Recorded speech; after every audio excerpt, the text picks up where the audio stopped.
लोकसभा का चुनावी शोर चल रहा है, तो ऐसे में चुनावी किस्सों की चर्चा होना भी जरूरी है। अब की बार यूपी की सियासत की माहिर खिलाड़ी मायावती ने अपनी राजनीति से एनडीए और इंडिया दोनों को मुश्किलों में डाल दिया है। लेकिन आज हम चर्चा इस चुनाव की नहीं बल्कि मायावती के उस दांव की करेंगे जिसके चलते कभी अटल की सरकार गिर गई थी।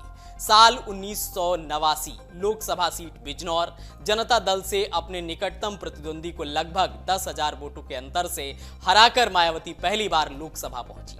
हालांकि इस चुनाव में मायावती के राजनीतिक गुरु रहे कांसीराम खुद अपना चुनाव हार गए, लेकिन उत्तर प्रदेश में बहुजन समाज पार्टी यानी कि बसपा का प्रदर्शन उत्साहजनक रहा था। राज्य में बसपा को करीब 10% वोट मिले थे।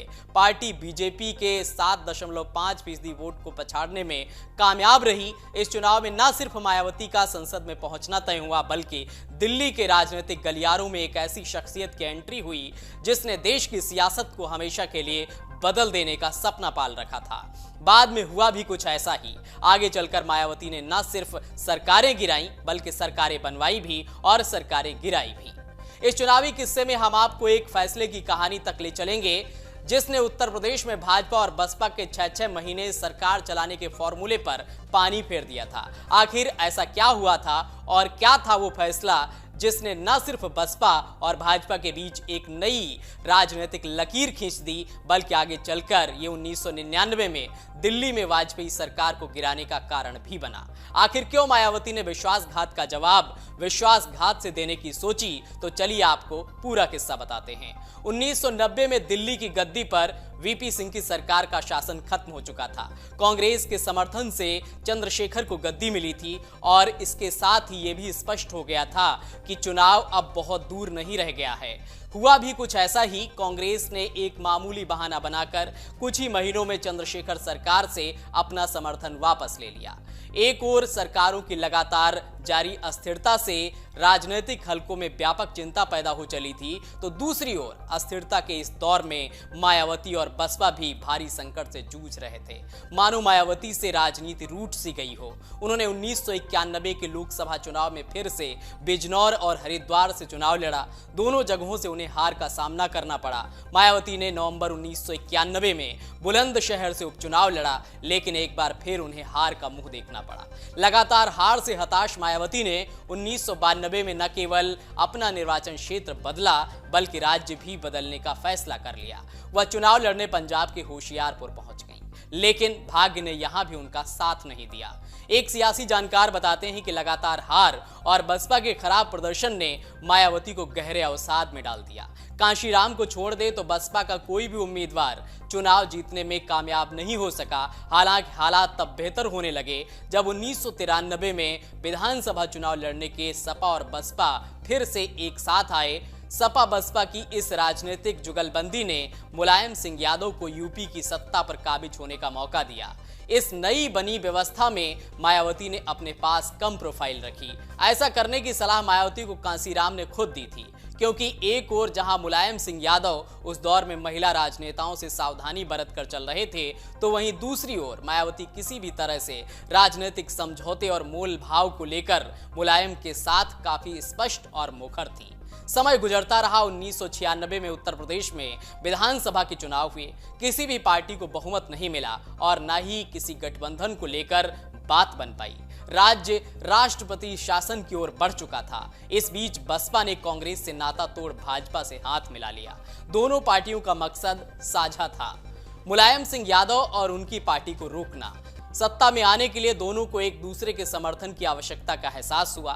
तत्कालीन यूपी बीजेपी प्रमुख कल्याण सिंह की आपत्तियों के बावजूद पार्टी के वरिष्ठ नेताओं को इस राजनीतिक संगम में जीत की धारा नजर आई। हालांकि मायावती के पहले कार्यकाल के अनुभव से मिली सीख के बाद कांसीराम गठबंधन और इसकी शर्तों को लेकर सावधान थे। दोनों पार्टियां मंत्रिपरिषद में बराबर की हिस्सेदारी पर राजी हुईं। स्पीकर का पद बीजेपी के खाते में गया। साथ ही ये भी तय हुआ कि दोनों पार्टियां 6-6 महीने के लिए बारी बारी से अपना मुख्यमंत्री बनाएंगी। राजनीतिक रूप से कांशीराम को मायावती पर काफी भरोसा था। वह अपने गिरते स्वास्थ्य के कारण मुख्यमंत्री नहीं बनना चाहते थे।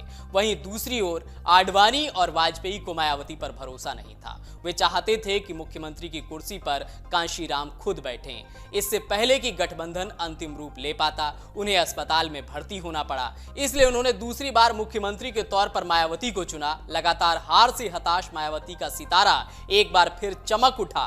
राज्य से राष्ट्रपति शासन खत्म करने के लिए बीजेपी ने मुख्यमंत्री के तौर पर उनका समर्थन किया।